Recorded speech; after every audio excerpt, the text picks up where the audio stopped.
সুপথের ডাককে তুমি বোঝো না, মিনারের সুর কি তুমি শোনো না। আসসালামু আলাইকুম ওয়া রাহমাতুল্লাহ। আলহামদুলিল্লাহি রাব্বিল আলামিন ওয়াল আকিবাতু লিল মুত্তাকিন ওয়া আলা আলিহি ওয়া আসহাবিহি আজমাইন, আম্মা বাদ। সুপ্রিয় দর্শক, দূরেও কাছে বিশ্ব জুড়ে যে যেখান থেকে দেখছেন, আপনাদেরকে মাহে রমাদানের শুভেচ্ছা। শুরু করছি আপনাদের প্রিয় চ্যানেল জিটিভির পর্দায় বিআরবি কেবলস নিবেদিত জিজ্ঞাসা ও জবাব, powered by BRB hospitals limited. পুরো অনুষ্ঠান জুড়ে আপনাদের সাথে আছি আমি মোহাম্মদ সাজিদুল ইসলাম। জীবন ঘনিষ্ঠ প্রশ্নের শরীয়ী সমাধানমূলক অনুষ্ঠান জিজ্ঞাসা ও জবাব। আপনাদের করা নানা প্রশ্নের শরীয়ী সমাধান দিতে আমাদের সাথে আজকে স্টুডিওতে উপস্থিত আছেন দেশবরেণ্য একজন ইসলামিক স্কলার। আমাদের সাথে আজকে উপস্থিত আছেন বাংলাদেশ ইসলামী বিশ্ববিদ্যালয়ের ইসলামিক স্টাডিজ বিভাগের সম্মানিত সহযোগী অধ্যাপক ডক্টর মুফতি আবু সাইদ খান স্যার। আসসালামু আলাইকুম ওয়া রাহমাতুল্লাহ। ওয়ালাইকুম আসসালাম ওয়া রাহমাতুল্লাহ। স্যার কেমন আছেন? আলহামদুলিল্লাহ। সুপ্রিয় দর্শক, আপনাদের মনের নানা প্রশ্নের সরকারি সমাধান পেতে কল করুন আমাদের দেওয়া স্ক্রিনে দেওয়া আমাদের নাম্বারে। স্যার, আমাদের আজকের প্রাসঙ্গিক বিষয় হচ্ছে আদর্শ সমাজ গঠনে সালাতের ভূমিকা সম্পর্কে যদি বলেন স্যার।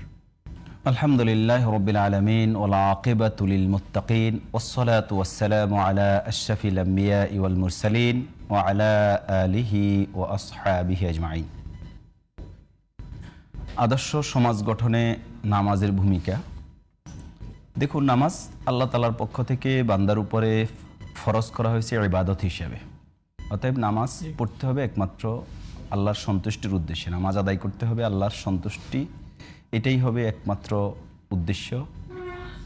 নিয়তের সাথে একজন দর্শক যুক্ত হচ্ছেন। আসসালামু আলাইকুম ওয়া রাহমাতুল্লাহ। দর্শক, আপনার পরিচয় দিয়ে প্রশ্ন করুন। ওয়ালাইকুম আসসালাম ওয়া রাহমাতুল্লাহ। আসসালামু আলাইকুম। জি, ওয়ালাইকুম আসসালাম। আজাদুর রহমান আজাদ, বগুড়া থেকে বলছিলাম। জি দর্শক, আপনার প্রশ্ন করুন। জি, আমার প্রশ্ন থেকে যে আকিকা, হ্যাঁ জি আকিকা, আকিকা আমি কি কুরবানির সঙ্গে দিলে হবে না যে কোনো সময় দিলে হবে? কুরবানির সঙ্গে দিলে কি অসুবিধা আছে? জি দর্শক, ধন্যবাদ। জি স্যার, আমাদের আমরা বলছিলাম আল্লাহর পক্ষ থেকে ইবাদত। জি, এখন ইবাদত একমাত্র উদ্দেশ্য হবে আল্লাহর সন্তুষ্টি। এখন এখানে যদি সমাজের কোনো উপকারিতা হয়, সমাজের সংস্কার হয়, এটা ভালো। যদি না হয় তাতেও কোনো অসুবিধা নেই। অর্থাৎ সমাজের কোনো উপকারও যদি না হয় তাহলে পরেও নামাজ পড়া ফরজ। জি জি, কিন্তু এরপরেও নামাজ আল্লাহর সন্তুষ্টির উদ্দেশ্যে পড়তে হবে। বাকি সমাজের কিছু উপকারিতা, সমাজ সংস্কারের কিছু ভূমিকা নামাজ দ্বারা পাওয়া যায়, এটা অপশনাল। একটা উদাহরণ দিলে বুঝবেন। যেমন ধরেন, আমরা একটা গাভী গরু কিনি বাজার থেকে, এটার দাম কম বেশি হওয়া নির্ভর করে তার দুধের উপরে। যে এই গাভী বেশি দুধ দেয় ওটার অনেক দাম, যেটা কম দুধ দেয় এটার দাম কম। কিন্তু গোবর আপনি ফ্রি পাবেন, এটা কম দুধওয়ালা গাভীতেও পাবেন, বেশি দুধওয়ালা গাভীতেও পাবেন। এখন কেউ কি এই গোবরের পরিমাণ যাচাই করে গরুর দাম বাড়াবে? এটা কখনো হয় না, কারণ গোবর দ্বারাও অনেক উপকার হয়। যেমন এর দ্বারা জৈব সার হয়, কেউ কেউ এটাকে জ্বালানি হিসেবে গ্রামে গঞ্জে ব্যবহার করে। গোবরের উপকারিতা আছে, তাই বলে কিন্তু গোবরের পরিমাণের উপর গাভীর দাম বৃদ্ধি পাবে না। গাভীর দাম বৃদ্ধি পাবে মূলত দুধের উপরে ভিত্তি করে। নামাজের মূল উদ্দেশ্যটা হচ্ছে আল্লাহর সন্তুষ্টি, জান্নাত প্রাপ্তি, আল্লাহর রেদামন্দি। এটা আখিরাত উদ্দেশ্যেই নামাজ আদায় করতে হবে। কিন্তু পার্থিব জীবনে নামাজের অনেক উপকারিতা আছে। সমাজ সংস্কারে আমাদের ভূমিকা আছে, ব্যক্তির পবিত্রতার জন্য আমাদের ভূমিকা আছে, এবং শারীরিক কিছু কসরত হয়, উপকারিতা আছে। এগুলো ভিন্ন উপকারিতা, এগুলো আমরা আলোচনা করতে পারবো, অসুবিধা নেই। স্যার, আমাদের একজন দর্শকের প্রশ্ন ছিল যে আকিকার আকিকা সম্পর্কে উনি জানতে চেয়েছেন, আকিকা কি কোরবানির সাথে আকিকা দিলে আকিকা হবে কিনা? দেখুন, আকিকা হচ্ছে সন্তানের জন্মের পরে 7ম দিন, এটা আমল করার ব্যাপারে তুজবাহু ফি ইয়াউমিন সাবে, যে 7ম দিনে জবাই করা হবে। যে সন্তান জন্মগ্রহণ করছে তার পক্ষ থেকে আকিকা হবে। এখন কোরবানির তো একটা নির্ধারিত ডেট আছে, সেটা হলো 10ই জিলহজ। কোনো ব্যক্তির যদি সন্তান জন্মগ্রহণ করে 3 তারিখে, জিলহজ মাসের 3 তারিখে, তাহলে তার আকিকার ডেট হয়ে যাবে 10 তারিখে। সেজন্য তিনি দিতে পারেন। কিন্তু আকিকা আলাদা একটা ইবাদত, কোরবানি আলাদা একটা ইবাদত। হ্যাঁ, ইমামদের কেউ কেউ বলেছেন কোরবানির সাথে দিলেও আদায় হয়ে যাবে, তবে কোনো ইমাম বলেন নাই যে কোরবানির সাথে দেয়া সুন্নাহ। এজন্য আকিকা আলাদাভাবে 7ম দিন, সন্তান জন্মগ্রহণ যেদিন করেছে সেদিন থেকে গুনে গুনে 7ম দিন, সেদিন কোরবানি জবাই করা হবে, সেটাই হবে আকিকা। কেউ যদি একান্ত না পারে আয়েশা সিদ্দিকা রাদিয়াল্লাহু তাআলা আনহা থেকে ইমাম বাইহাকী একটা হাদিস বর্ণনা করেছেন, সেই হাদিসে 14 বা 21তম দিনের কথা আছে। এবং আকিকা দিতে হবে পরিপূর্ণ একটা প্রাণী দ্বারা, এবং সেটা ছাগল জাতীয়। ছাগল জাতীয় মানে 3 ধরনের প্রাণী, ছাগল, ভেড়া, দুম্বা। এই 3 ধরনের প্রাণীর যে কোনো একটা প্রাণী দিয়ে, শিশু যদি মেয়ে হয় তাহলে একটা, আর ছেলে হলে 2টা প্রাণী জবাই করে আকিকা দিতে হবে। কিন্তু কুরবানিতেও 7 ভাগে দেওয়া যায় একটা গরুতে। আমাদের সাথে একজন দর্শক যুক্ত হচ্ছেন। আসসালামু আলাইকুম ওয়া রাহমাতুল্লাহ। দর্শক, আপনার পরিচয় দিয়ে প্রশ্ন করুন। আসসালামু আলাইকুম। ওয়া আলাইকুম আসসালাম। জি, প্রশ্ন করুন। আমি এই যে লা ইলাহা ইল্লাল্লাহ, আপনার টেলিভিশনের ভলিউম কমিয়ে প্রশ্ন করুন দর্শক। যে লা ইলাহা ইল্লাল্লাহ মুহাম্মাদুর রাসূলুল্লাহ, এই যে মুহাম্মাদুর রাসূলুল্লাহ বলা যাবে না লা ইলাহা ইল্লাল্লাহ সঙ্গে, এটা আমি কিন্তু একটা বড় হুজুরের মুখ থেকে শুনলাম, মানে টিভিতেও কথা শুনলাম, বলা যাবে কিনা? জি জি, আবার আপনার প্রশ্নটি আবার করুন। আমি বলছি যে লা ইলাহা ইল্লাল্লাহ মুহাম্মাদুর রাসূলুল্লাহ, জি, মানে মুহাম্মাদুর রাসূলুল্লাহ বলা যাবে না লা ইলাহা ইল্লাল্লাহর সঙ্গে। জি।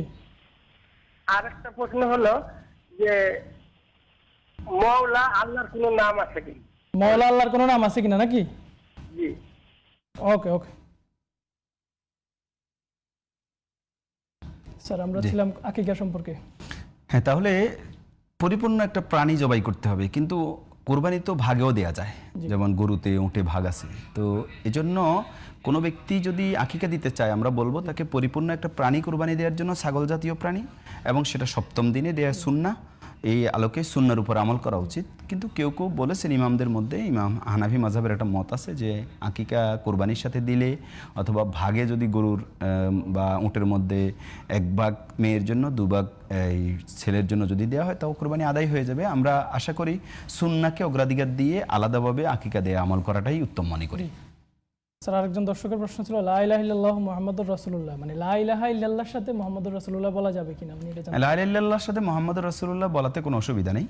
যেমন আমরা এই সবচেয়ে বড় যদি রেফারেন্স আমি আপনাদেরকে বলি, যে দেখবেন সৌদি আরবের পতাকার মধ্যেও কিন্তু লা ইলাহা ইল্লাল্লাহ মুহাম্মাদুর রাসূলুল্লাহ আছে, এতে বলাতে কোনো অসুবিধা নাই। তবে কোনো ব্যক্তি এটা যাতে মনে না করে যে লা ইলাহা ইল্লাল্লাহ এটা আল্লাহর তাওহীদ বুঝাবে, মুহাম্মাদুর রাসূলুল্লাহ দ্বারা রিসালাত বুঝাবে, দুটো কি এই ধরনের বিশ্বাস থেকে যদি বলা হয় তাহলে ঠিক না, কিন্তু এতে কোনো অসুবিধা নেই। জি স্যার, আরেকটি কোশ্চেন, মাওলা নামে আল্লাহর কোনো নাম আছে? শুধু মাওলা আমরা বলতে পারি যে মাওলা ইয়া আমার অভিভাবক আল্লাহ তাআলাকে, অর্থাৎ কোনো বান্দা তার সাথে সম্পৃক্ত করে আল্লাহকে মাওলা ইয়া বা মাওলানা বলা, এটা জায়েজ আছে, কোনো অসুবিধা নেই। জি স্যার, আমরা যে প্রাসঙ্গিক বিষয় ছিলাম, আমরা বলছিলাম যে নামাজের সামাজিক উপকারিতা। তো নামাজের সামাজিক কিছু উপকারিতা আছে, কিন্তু এটা নামাজের মূল উদ্দেশ্য না। নামাজের মূল উদ্দেশ্য হচ্ছে আল্লাহর সন্তুষ্টি।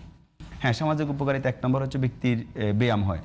যেমন আরবিতে একটা কবিতা আছে, লাউলা তাকুন রাসুল ইবাদাত লাউদ্দাত মিন সালিহিল আদাত, যে যদি এটা ইবাদতের একেবারে মৌলিক ইবাদত হিসেবে প্রধান ইবাদত নাও হতো, তাহলে এটা একটা মানুষের জীবনের অভ্যস্ততা হতো যে মানুষ ব্যায়াম করে। যেমন আমাদের কিছু কসরত হয়, তো এটা দ্বারা ব্যায়ামের উপকারিতা হয়, এটা ব্যক্তির উপকার। সমাজের কিছু উপকার আছে, যেমন কোরআনে কারিমে একটা আয়াত আছে যে ইন্নাস সালাতা তানহা আনিল ফাহশাই ওয়াল মুনকার, নামাজ অশ্লীল এবং খারাপ কাজ থেকে মানুষকে বিরত রাখে। তো একজন মানুষ যদি সমাজের মধ্যে অশ্লীল এবং খারাপ কাজ থেকে বিরত থাকে, এটা উপকারিতাটা কার? সমাজের।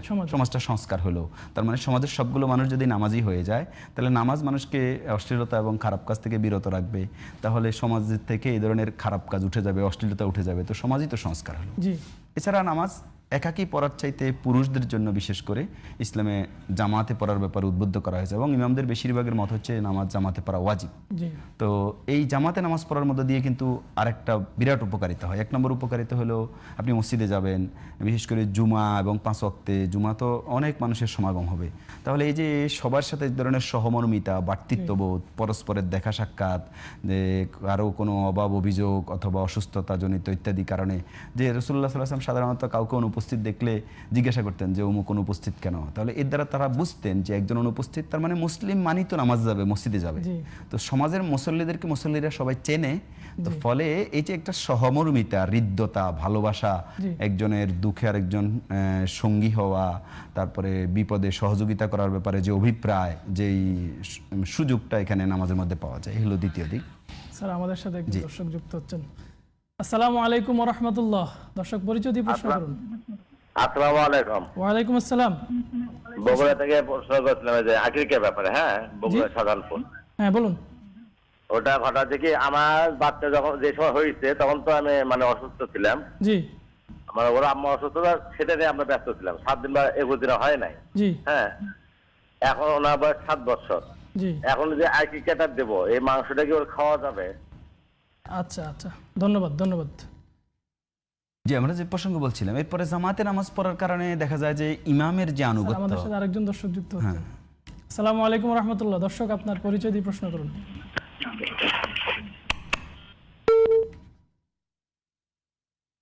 লাইনটা কেটে গেছে স্যার। হ্যাঁ, তো আমরা বলছিলাম জামাতে নামাজ পড়ার মধ্যে দিয়ে আরেকটা উপকারিতা অর্জিত হয়, যেমন যে ইমামের যে আনুগত্য, যে একজন লিডার তিনি কিভাবে এই আনুগত্য করে, তো তার পেছনে তিনি নামাজের নেতৃত্ব দিয়ে থাকেন, তার পেছনে সবাই আনুগত্য করে। এমনকি যদি ইমাম কোনো কারণে ভুল করে, পেছনের একজন লোক তাকে সংশোধনী দেয়, ইমাম সেটা গ্রহণ করে। তো এই যে শৃঙ্খলাবোধ, এইটা কিন্তু একটা গুরুত্বপূর্ণ দিক। এবং আপনি দেখবেন যে ইসলামী রাজনৈতিক জীবন, যেটাকে ইসলামিক পলিটিক্যাল সিস্টেমে এটা একটা পরিভাষা আছে যে ইমামতকে, নামাজের ইমামতকে বলা হয় আল ইমামাতুস সোগরা, আর রাষ্ট্রের ইমামতকে বলা হয় আল ইমামাতুল কোবরা। তার মানে ওটা বড় ইমামতি, এটা ছোট ইমামতি। জি স্যার, আমাদের একজন দর্শকের প্রশ্ন ছিল যে 7 দিন বা 21 দিনে উনি ওনার সন্তানের আকিকা দিতে পারেন নাই। তো এখন সন্তানের বয়স 5 বছর, হ্যাঁ 7 বছর। তো উনি এখন আকিকা দিলে আকিকার নিয়ম কি হবে, বা এই আকিকার প্রাণীর মাংস খেতে পারবে কিনা? হ্যাঁ, বিষয় হচ্ছে আকিকা যেহেতু আগে দেন নাই আপনি, এখন আপনি যত তাড়াতাড়ি সম্ভব আকিকা দিয়ে দিলে আকিকা ইনশাআল্লাহ আদায় হয়ে যাবে আশা করি। আর আকিকার গোস্ত খেতে পারবে, অসুবিধা নেই, প্রত্যেকে খেতে পারবে, এবং যার আকিকা দেওয়া হবে সেও খেতে পারবে, অসুবিধা নেই। সে যদি বড় হয়ে গেছে সেও খেতে পারবে, এতে অসুবিধা নেই, এটা হালাল। জি, আমরা যে প্রসঙ্গ বলছিলাম, তাহলে এখানে আরেকজন দর্শক আমাদের সাথে যুক্ত হচ্ছেন। আসসালামু আলাইকুম রহমতুল্লাহ। দর্শক, পরিচয় দিয়ে প্রশ্ন করুন। ওয়ালাইকুম আসসালাম ওয়া রাহমাতুল্লাহি ওয়া বারাকাতুহু। জি, আসলে আমার রোজা মানে শবে বরাতের পরে হালকা পিরিয়ড দেখা দিচ্ছিল, ওটা মানে পুরা রোজার আগ পর্যন্ত ছিল। এখন আমার ঠান্ডা চলে আসছে, যখন আমি ঠান্ডার ওষুধ খাওয়া শুরু করছি তখন আমার প্রচুর পরিমাণে ব্লিডিং হচ্ছে। তাহলে কি আমার রোজা কি হবে কি না, এটাই জানা। জি যে আমরা যেটা বলছিলাম, স্যার, আমরা উত্তরটা জানবো বিরতির পরে। আমরা একটি ছোট্ট বিরতিতে যাচ্ছি। সুপ্রিয় দর্শক, আপনারা দেখছেন বিআরবি কেবলস নিবেদিত জিজ্ঞাসা জবাব অনুষ্ঠান, powered by BRB hospitals limited. সময় হলো একটি বিরতির পর আমরা আবারও ফিরে আসবো। ততক্ষণে আমাদের সাথেই থাকুন। সুবহানাল্লাহি ওয়া বিহামদিহি, সুবহানাল্লাহিল আযীম।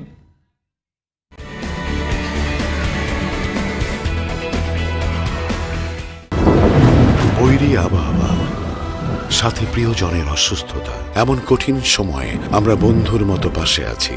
সিদ্ধান্ত নেই দ্রুত। হ্যালো স্যার, পেশেন্টের অবস্থা ক্রিটিক্যাল, ওটিতে মুভ করছি।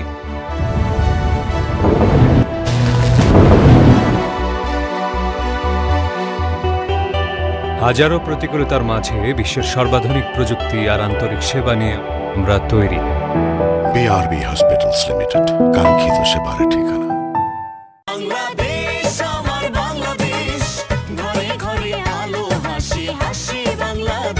সত্যি হাসে বাংলাদেশ, বিআরবি কেবলসের ছোঁয়ায়। যেখানে বিদ্যুৎ সেখানেই বিআরবি কেবলস। বিআরবি কেবলস নিরাপত্তা নিশ্চিত করে 100 ভাগ। এখন দেশ জয় করে সুখ্যাতি ছড়িয়ে পড়েছে বিদেশেও।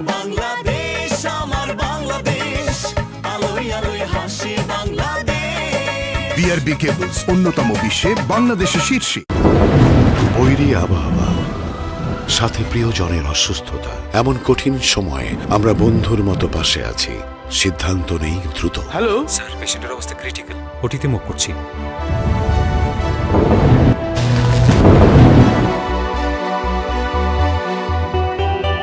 হাজারো প্রতিকূলতার মাঝে বিশ্বের সর্বাধুনিক প্রযুক্তি আর আন্তরিক সেবা নিয়ে আমরা তৈরি। বিআরবি হসপিটালস লিমিটেড, কাঙ্ক্ষিত সেবার ঠিকানা।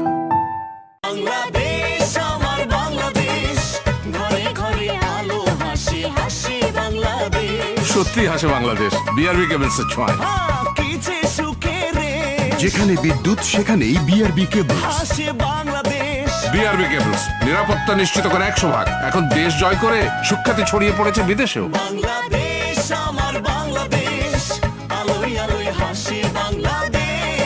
বিআরবি কেবলস অন্যতম বিশ্বে বাংলাদেশে শীর্ষে। বৈরী আবহাওয়া, সাথে প্রিয়জনের অসুস্থতা, এমন কঠিন সময়ে আমরা বন্ধুর মতো পাশে আছি। সিদ্ধান্ত নেই দ্রুত। হ্যালো স্যার, পেশেন্টের অবস্থা ক্রিটিক্যাল, ওটিতে মুভ করছি।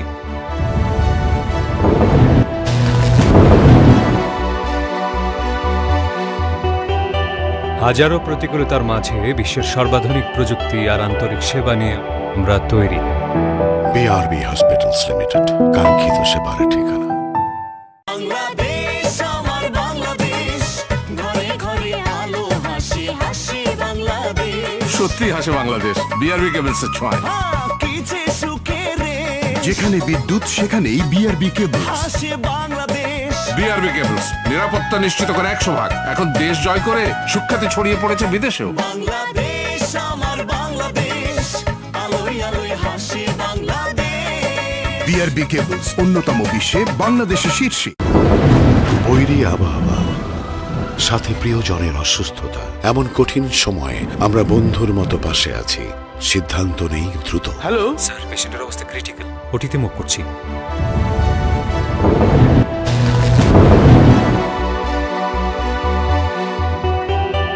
হাজারো প্রতিকূলতার মাঝে বিশ্বের সর্বাধুনিক প্রযুক্তি আর আন্তরিক সেবা নিয়ে আমরা তৈরি।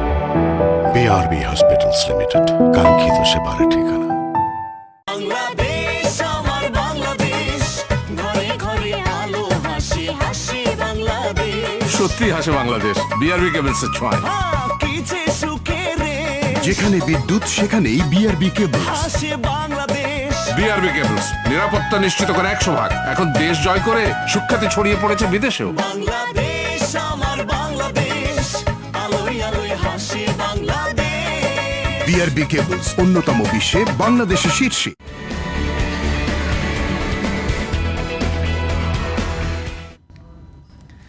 আসসালামু আলাইকুম রহমতুল্লাহ। সুপ্রিয় দর্শক, বিরতির পর আবারও ফিরে এলাম। আপনারা দেখছেন বিআরবি কেবলস নিবেদিত জিজ্ঞাসা জবাব অনুষ্ঠান, powered by BRB hospitals limited. Sir, আমরা বিরতির পূর্বে আমাদের একজন দর্শকের প্রশ্ন ছিল যে উনি রমজানের পূর্বে অর্থাৎ শবে বরাতের পর থেকে ওনার পিরিয়ড হচ্ছে, তো এরপর থেকে তিনি সুস্থ হলেন। সুস্থ হওয়ার পরে আবার ওনার জ্বর হয়েছে, উনি ওষুধ খেলেন।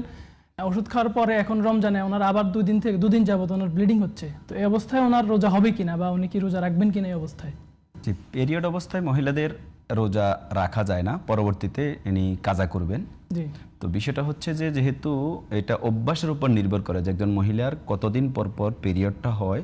তো শবে বরাতের আগে যদি, শবে বরাতের পরে যদি তার পিরিয়ড হয়ে থাকে, তাহলে ব্যবধানটা মনে হয় 14-15 দিন বা 10-12 দিন হবে। তো এটা যদি অভ্যাসগতের স্বাভাবিকতার ব্যতিক্রম হয়, তাহলে ধরে নিতে হবে এটা ইস্তেহাজা বলা হয় এটাকে শরীয়তের পরিভাষায়। এই অবস্থায় রোজা রাখবে। আর যদি এটা অভ্যাসগতভাবে ওনার আগ থেকে এরকম 15 দিন বা 20 দিন পরপরই হয়ে যায় পিরিয়ড, এটা অভ্যাসের স্বাভাবিকতা হয়, তাহলে তিনি রাখবেন না। এটাকে তিনি ঋতু হিসেবে মানে হায়েজ হিসেবে ধরে নেবেন। আর যদি অভ্যাসের ব্যতিক্রম হয়ে থাকে 8-10 দিনের ব্যবধানে আবার ব্লিডিং হওয়া, এটা স্বাভাবিক না, তাহলে এটাকে রোগ হিসেবে ধরলে আমরা বলতে পারি যে এখন তার রোজা রাখা লাগবে। জি স্যার, আমাদের প্রাসঙ্গিক বিষয়ে সালাত আদর্শ। হ্যাঁ, আমরা বলছিলাম যে একজন ইমাম যেভাবে নামাজের লিড দেন, নেতৃত্ব দেন, তেমনিভাবে এটাকে ইসলামী পলিটিক্যাল সিস্টেমে নামাজের ইমামতিকে বলা হয় আল ইমামাতুস সোগরা, আর রাষ্ট্রের ইমামতিকে বলা হয় আল ইমামাতুল কোবরা। রাসূলুল্লাহ সাল্লাল্লাহু আলাইহি সাল্লাম মৃত্যুর আগে আবু বকর রাদিয়াল্লাহু তাআলাকে নামাজের ইমামতি দিয়ে গেছেন তিনি অসুস্থ থাকাকালীন। ইমাম আহমদ ইবনে হাম্বল রাহিমাহুল্লাহ এখান থেকে ফতোয়া দিয়েছেন যে এখান থেকে রাসূলুল্লাহ সাল্লাল্লাহু আলাইহি সাল্লামের একটা ইন্ডিকেশন বা ইঙ্গিত হচ্ছে যে রাসূল সাল্লাল্লাহু আলাইহি সাল্লামের মৃত্যুর পরে আবু বকর রাদিয়াল্লাহু তাআলা খলিফা হবেন। আসসালামু আলাইকুম ওয়া রাহমাতুল্লাহ। দর্শক, আপনার পরিচয় দিয়ে প্রশ্ন করুন। হ্যাঁ, ওয়ালাইকুম সালাম। জি হুজুর, এই যে আমার প্রশ্ন হলো আকিকার মাংস কয় দিনের ভিতরে শেষ করতে হয়? আকিকার মাংস কয় দিনের ভিতরে শেষ করতে হয় নাকি? হ্যাঁ হ্যাঁ, গরুর মধ্যে কুরবানি মাংস লাগান কি ফ্রিজে রেখে খাওয়া যায়? জি, প্রথম প্রশ্ন ছিল আকিকা নাকি?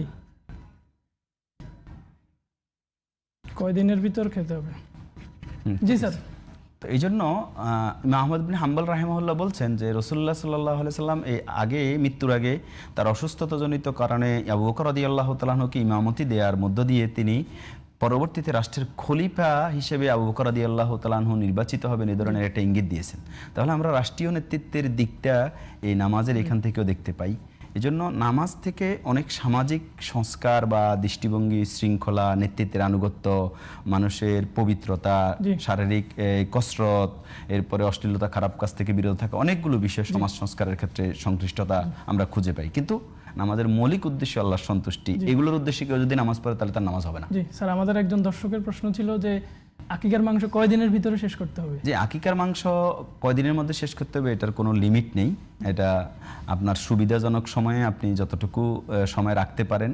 দীর্ঘদিন মাংস রাখাটা তো এটা স্বাস্থ্যসম্মত না, তো অতটুকু আপনি রাখতে পারবেন, অসুবিধা নেই। জি স্যার, আরেকটি প্রশ্ন ছিল, কোরবানির মাংস ফ্রিজে রেখে খাওয়া যাবে কিনা? কোরবানির মাংসটা আসলে রাসূলুল্লাহ সাল্লাল্লাহু আলাইহি সাল্লাম প্রথম যখন মদিনাতে কোরবানি দেন, সহিহ বুখারীতে হাদিস আসছে, আল্লাহ রাসূল সাল্লাল্লাহু আলাইহি সাল্লাম 3 দিনের বেশি রাখতে নিষেধ করেছেন, যে কোরবানি দেওয়ার পর থেকে তোমরা 3 দিনের মধ্যে খেয়ে ফেলবে। কিন্তু পরের বার রাসূলুল্লাহ সাল্লাল্লাহু আলাইহি সাল্লাম বললেন যে কুলু ওয়াদ্দাখিরু, তোমরা খাও এবং জমা করে রাখো, এতে অসুবিধা নেই। তো এই হাদিস দ্বারা বোঝা যায় যে যতদিন পর্যন্ত কোরবানি গোস্ত রেখে খাওয়া যায় এতে অসুবিধা নেই, ফ্রিজে রেখে, অথবা আরবের লোকজন যেটা করতো তখন তো ফ্রিজিং সিস্টেম ছিল না, তখন তারা শুকিয়ে রাখতো, শুকিয়ে একবারে শুকনা করে মানে শুটকির মতো করে রাখতো, এটা পরে একটু ভিজিয়ে নরম করে খেত। তবে রাসূলুল্লাহ সাল্লাল্লাহু আলাইহি ওয়াসাল্লাম প্রথম বছর যে নিষেধ করেছেন এটার কারণ ছিল দুর্ভিক্ষ ছিল তখন মদিনায়। তো দুর্ভিক্ষের সময়ে কোরবানিটা যেহেতু আত্মত্যাগ আল্লাহর উদ্দেশ্যে দেওয়া হয়, তো সমাজের অধিকাংশ মানুষ তখন কোরবানি দিতে পারে নাই এবং তারা অভাবগ্রস্ত। তো ফলে একজন দীর্ঘদিন পর্যন্ত গোস্ত রেখে রেখে খাবে আর সমাজের অন্য মানুষগুলো অভাবগ্রস্ত হয়ে খেতে পারবে না, ইসলাম এটা চায় না। এজন্য এই হাদিসের প্রাসঙ্গিকতা এই যুগেও আছে। এবং এখনও যদি কোনো সোসাইটিতে কোনো সমাজে এমন হয় যে 2-1 ধনী ব্যক্তি শুধু কোরবানি দেয় আর অধিকাংশ মানুষ গরিব দরিদ্র সেখানে, এবং মানুষের আসলে এই খাওয়ার মতো অ্যারেঞ্জমেন্ট করার সুযোগ নেই, সেক্ষেত্রে ওই সমাজের জন্য উত্তম হচ্ছে যে তারা কোরবানির গোস্ত কম দিন রাখবে, অধিকাংশ মানুষকে বিলিয়ে দিবে, অন্যরা যাতে খেতে পারে এই সুযোগটা মানুষকে দিবে, এটাই হচ্ছে সর্বোত্তম পন্থা। জি স্যার, আপনাকে ধন্যবাদ। স্যার, আমরা যেখানে ছিলাম সালাত, হ্যাঁ এই জন্য বলছি সালাতের এখানে আরেকটা জিনিস হচ্ছে নামাজের মধ্যে একটা ভালো শৃঙ্খলাবোধ শেখায়। যেমন দেখবেন আপনি ইমাম রুকু করবে, সবাই কিন্তু রুকু করে, ইমাম সেজদা করে, সবাই সেজদা করে, ইমাম দাঁড়ায়, সবাই দাঁড়ায়। এমনকি ইমাম যদি ভুল করে আর পিছন থেকে মুসল্লি যদি সংশোধনী দেয়, লোকমা দেয়, কিন্তু ইমাম যদি রিসিভ না করে তাহলে ইমাম হয়তো দেখা যাবে বসার কথা, কিন্তু ইমাম দাঁড়িয়ে আছে। আমাদের সাথে একজন দর্শক যুক্ত হচ্ছেন। আসসালামু আলাইকুম ওয়া রাহমাতুল্লাহ। দর্শক, আপনার পরিচয় দিয়ে প্রশ্ন করুন। আসসালামু আলাইকুম। ওয়ালাইকুম আসসালাম। আমি আব্দুল হাকিম রাজশাহী থেকে বলছি। জি, আমার প্রশ্নটা হচ্ছে যে আমরা কোরবানির সময় কোরবানি একটা পরিবারের জন্য একটা কোরবানি যথেষ্ট, জি, খাসি দিয়ে কিংবা ভেড়া দিয়ে, তারপরে যে একটা ভাগ দেয় গুস্ত খাওয়ার জন্য, গরুর ভাগ অথবা মহিষের ভাগ, এটা ইসলাম সম্মত ভাবে এটা কোনো সহি আছে নাকি, এটা আমি জানতে চাই। জি জি জি দর্শক, ধন্যবাদ। জি স্যার, আমরা বলছিলাম যে তাহলে দেখা যাবে ইমাম হয়তো নামাজে দাঁড়ানোর কথা কিন্তু তিনি বসে যাচ্ছেন, অথবা তিনি বসে যাওয়ার কথা তিনি দাঁড়িয়ে যাচ্ছেন, পেছন থেকে হয়তো তাকে সুবহানাল্লাহ বলে সংশোধনী দেওয়া হলো, কিন্তু ইমাম দাঁড়িয়ে গেলেন, ভুলের উপরেই দাঁড়িয়ে গেলেন, কিন্তু মুসল্লির তখন দায়িত্ব কি? দাঁড়িয়ে যাবে। তার মানে হচ্ছে ইমামের আনুগত্য যতক্ষণ পর্যন্ত নামাজ আছে ততক্ষণ থাকবে, কিন্তু সংশোধনীটা ইমাম কি করবেন? রিসিভ করবেন এবং শেষে সৌসজদা দিবেন। তাহলে বোঝা যাচ্ছে ভুলের রিকভারি আছে। ভুল করলে ঠিক সমাজেও এখানে আমরা শিক্ষা গ্রহণ করতে পারি। সমাজে যিনি নেতা হবেন তিনি জনগণের নেতৃত্ব দেবেন, কিন্তু জনগণ যদি তাকে কোনো সংশোধনী দেয়, দর্শক আমাদের সাথে সেই সংশোধনীটা গ্রহণ করবেন। আসসালামু আলাইকুম ওয়া রাহমাতুল্লাহ। দর্শক, পরিচয় দিয়ে প্রশ্ন করুন। হ্যাঁ, আসসালামু আলাইকুম হুজুর। জি, প্রশ্ন করুন। বলতেছি যে আকিকার যে বাচ্চার জন্য দিয়াম, যদি আকিকার যে দিয়াম, আকিকারের মাংসটা 3 ভাগ করে 1 ভাগ তো গরিবদেরকে আর আত্মীয় স্বজনদের দেওয়া হবে, আর 2 ভাগ যে থাকবে এই 2 ভাগ কি আমরা ফ্রিজে রাখি খাইতে পারবো? জি জি, ওকে দর্শক, ধন্যবাদ। স্যার, আমাদের একজন দর্শকের প্রশ্ন ছিল যে কোরবানির সময় যে কোরবানি দেয় তো 1 ভাগ মাংস খাওয়ার জন্য রাখে, এটা আসলে সে খেতে পারবে কিনা? 3 ভাগ করে, যে 3 ভাগ করার পর 1 ভাগ খাওয়ার জন্য রাখে। কোরবানির একই পরিবার থেকে একটা পশু কোরবানি দেয়া এই ধরনের একটা বক্তব্য আছে, আবার 1 ভাগ দেয়া, দুটোই আছে। কিন্তু আমাদের সমাজে কেউ কেউ বলেন যে এক পরিবার থেকে 1 ভাগ দেয়া যাবে না, একটা প্রাণী দিতে হবে, এটা ঠিক না। 1 ভাগ দিলেও হয়ে যাবে এবং একটা প্রাণী দেওয়াটা উত্তম। আর কোরবানির গোশত 3 ভাগ করা এটা সুন্নাহ বা মুস্তাহাব। এই 3 ভাগ কিন্তু সমান হতে হবে, এটাও জরুরি না, এটা অবস্থার প্রেক্ষিতে হবে। সমাজের দরিদ্রের সংখ্যা যদি বেশি হয় তখন সদাকার অংশটা বেশি হবে, কারো যদি আত্মীয় স্বজন বেশি হয় মেহমানদারির অংশটা বেশি হবে, কারো পরিবারের সদস্য যদি বেশি হয়, নিজেই হয়তো দরিদ্র, কোরবানি দিয়েছেন, সারা বছর নিজেই গোশত খেতে পারেন না, তখন দেখা যায় তার নিজের ভাগটা বড় হবে। এই জন্য ভাগটা 3 ভাগ হবে। কথার অর্থ হচ্ছে এই না যে 3 ভাগ একেবারে সমান সমান করতে হবে। এটা প্রেক্ষিতে কম বেশি হবে। আর নিজের জন্য যেটা রাখা হবে এটা নিজের সুযোগ সুবিধা মতো, যদি কেউ অনেক দিন রেখে 4, 5, 7 দিন, 10 দিন, 1 মাস রেখে ফ্রিজিং করে যদি খেতে চায়, এতে অসুবিধা নেই, খেতে পারবে। আরেকটি প্রশ্ন ছিল আরেকজন দর্শকের, যে আকিকার মাংস উনি 3 ভাগ করলেন, 3 ভাগ করে 2 ভাগ নিজের জন্য রাখলেন, এটা কয় দিনে তিনি খেতে পারবেন? 1 ভাগ সদাকা করে, এটা ভালো উত্তম কাজ। আর যে 2 ভাগ তিনি তার জন্য রেখেছেন, এটা তিনি যতদিন ইচ্ছা ততদিন খেতে পারবেন, অসুবিধা নেই।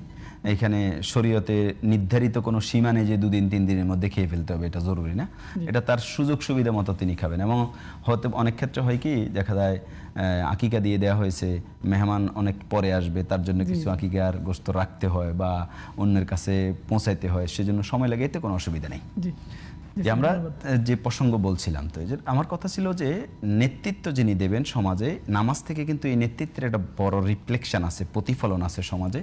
যে সমাজের যিনি নেতা হবেন, তিনি তার সমাজের মানুষগুলোর সংশোধনী গ্রহণ করবেন, এবং সেটা যদি তিনি ভুল করে থাকেন তাহলে সেই ভুলের রিকভারি হবে। নামাজে সুজদা হয়, কিন্তু এটা রিকভারি করবেন মানে ভুল সংশোধন করবেন, দ্বিতীয়বার ভুল করবেন না। এজন্য এরপরে হলো সমাজের প্রত্যেকটা মানুষের খোঁজ নেয়া, যে কে কোথায় আছে, মানুষের সহযোগিতা মানে অভাবগ্রস্ত কিনা, কেউ মারা গেল কিনা। এই যে নামাজের মধ্যে, নামাজের আরেকটা নামাজ তো আছে যেটাকে জানাজা বলি, এটাও কিন্তু একটা নামাজ। তো এটার মধ্য দিয়ে আমরা অন্যের জন্য দোয়া করি। তো তাহলে এই যে দোয়া করা, অপর ভাইয়ের জন্য কল্যাণ কামনা করা, এটাও আমরা নামাজের মধ্য থেকে একটা পাই।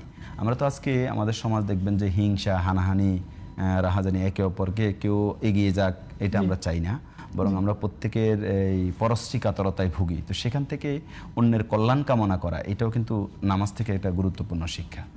তো এই জন্য এরপরে সমাজের মধ্যে যে একটা মসজিদ থাকে, মসজিদ ভিত্তিক কেন্দ্র গড়ে ওঠে।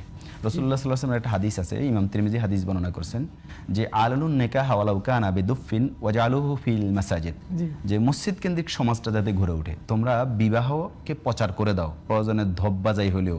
ধপ মানে হচ্ছে তবলা, যেটার একদিকে বাজানো যায়, আরেকদিক খালি থাকে। এবং বিবাহটা তোমরা মসজিদের মধ্যে করো, তার মানে হচ্ছে বিবাহটা মসজিদে হবে।